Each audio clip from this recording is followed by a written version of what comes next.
So imagine the next time you come to Vegas that instead of you just being amongst regular people or maybe even secret shoppers, you're around experts who are actors who are constantly surveying the casinos and the employees to make sure that you're going to have the best experience and they're going to make adjustments.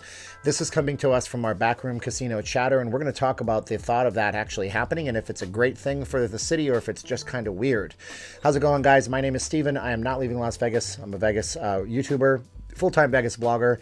Be sure to like, share, subscribe, hit the bell for notifications. You'll get stuff like live streams, news analytics, these kinds of talks. You'll also get short films on the city. Leave us a comment below. What was your last trip to Vegas like? Was it like pre-pandemic? And are you looking for a different version? Should there be more customer service? I don't do enough travel as an actual guest in these hotels. Maybe a staycation is in order for us. But I'm curious to know what your experience is. And also check out our channel sponsor, Pinay Magazine. They're over on Instagram. Pinay Magazine is actually an Ethereum blockchain company. They're validators on the Ethereum 2.0 network. And what they are doing is they're showcasing the global Pinay. Now, a Pinay is actually a woman of Filipino origin. And they're going to be showcasing Pinays from North America in their next issue coming up. But in future issues, they're going to have Pinays from Australia, New Zealand, Ireland, England, Scotland, the EU, the GCC group of countries, incorporating places like Kuwait and Dubai, everything in the Middle East. So check them out. They buy the side of Resorts World once a month for a week. That's coming up in November. So there's your Vegas connection, and your Filipino Vegas connection is my wife, who makes these from VegasFaceMask.com. The only two face masks that you'll ever need. Goes around the back of your head, not the back of your ears. Very comfortable, no nose wire, 100% cotton, handmade, no outsourcing. From the first cut of the fabric to when they're put into the mail, VegasFaceMask.com, 2 for $25. We have many different types. This is just one such example. Yesterday, somebody in the comments said, wow, 2 minutes and 25 seconds of commercials. It's like watching TV. Well, not really. I mean, the commercials are shorter. I do the preamble, then the commercial sponsor, then the whole video. So feel free to double tap your device twice for those commercials. But I hope you would check out our sponsors because they help keep us going and growing here on the channel so I can upgrade things and buy new gear and do a better job for you and make better quality videos. All right, so yes, this comes to us from our Vegas insider friend who has an ear to what the casinos talk about on the back end. And what they're saying, and I'm going to read you the actual WhatsApp, encrypted WhatsApp chatter. So it says, Wynn, Caesars Properties, and MGM, and M, that would be the Tropicana that owns that. Oh, not anymore. It's complicated. Resorts World Las Vegas, soon to be using hiring and engaging on what they call actor customers.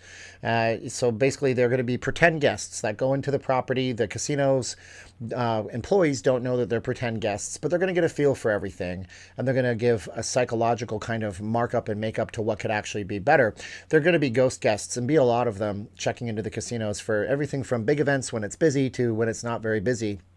I immediately asked back, I said, isn't this just secret shoppers? Not secret shoppers, more sophisticated. Professional actors and actresses, commercial and consumer psychologists, corporate strategists, and customer experience analysts acting as guests. Experts in hospitality, dining and customer relations, premium inducement development. Practically all have advanced degrees and are respective and relative professions. Wow, could you imagine that if we had a PSYOP in Vegas against the employees?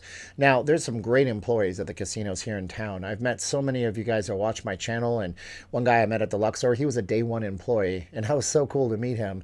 But for every happy and productive employee, there's also a negative and frustrated one. It reminds me of a friend that Caroline had back in the past. She fell out of touch, you know how that goes. But she was working for a company in town, starts with an S. The big S company. I won't say the name of the company, but you can tell me in the comments below if you can figure out which company starts with an S. And, it was around 2008 and when the whole you-know-what was hitting the fan. And this S-named casino company was really, really, really promoting to locals. And they're still doing that. They're really a locals casino. They're not on the strip. And so anyways, this friend of hers was a slot tech, and the slot tech friend was written up for not smiling during an interaction with a secret shopper. And she was written up, and then she was fired the second time. Casinos take this stuff so seriously. But I think the interesting dynamic in all this is the idea that we could have the casinos doing even more and hiring people that are guest experience experts. Like, what if you had an interior designer that was posing as a guest and going through the casino floor and saying, yeah, you know what, the casino floor is poorly laid out. It should be this way, not that way. Maybe we want to feng shui this, you know what, and this biatch and get it a little bit easier for people to walk around in. And or you can have somebody who is, like I say, a psychiatrist, psychologist, and say, well, you know what, this person didn't seem too happy, but then this other thing was happening over here, and that is going to affect, one action in the casino floor can affect another action. It can affect the overall well-being of the casino employees. So I look at this, if it is happening, because again, it's just casino chatter in the back end on the highest level. If this is actually happening, then it's a possibility that these people actually give a damn about not just the guest experience, but their employees as well.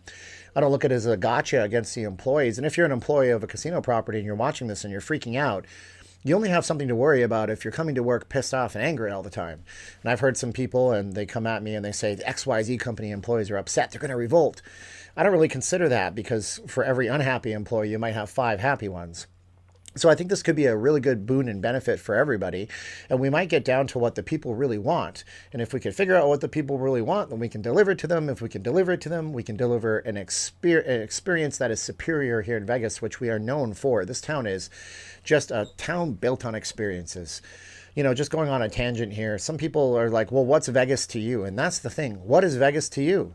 Vegas might be that awesome memory you have. And some people love this city because they fell in love with their wife that they married 50 years ago, back in the 1970s and 60s. Would it be 70, 80, 90, 2000? 1970s. I'm really bad at math, by the way.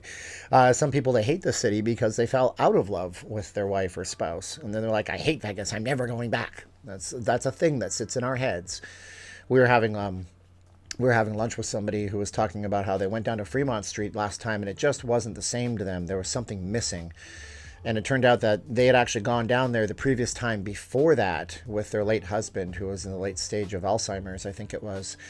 And I said, well, it could be that Fremont Street didn't change, but you changed. And your experience changed because that person that you weren't with anymore wasn't there. And that's how our minds work, isn't it? So hopefully this works and we get back to tip-top shape and people stop complaining, because apparently the main genesis of all this is a record number of guest complaints. But that's why I asked you at the beginning of this video, what was your last experience like in Vegas? I'm curious to know. But anyways, thanks for watching this video. If you're just browsing through, be sure to leave us a like, maybe leave us a subscription. You'll get more just like it. If you're traveling to Vegas, this is a place to stay updated. My name is Steven. I'm not leaving Las Vegas. Check out our channel sponsors, P9 Magazine, VegasFaceMask.com, and of course, Not Leaving Crypto. If you want to learn about that space, that would be my channel. Tell them Steven sent you. Links to this are all in the first comment of this video, pinned up to the top. All right, now's the time of the video where I say 3, 2, 1, click. We're going to say 3, 2, 1, click. Ready? Thanks so much for watching. 3, 2, 1, and click.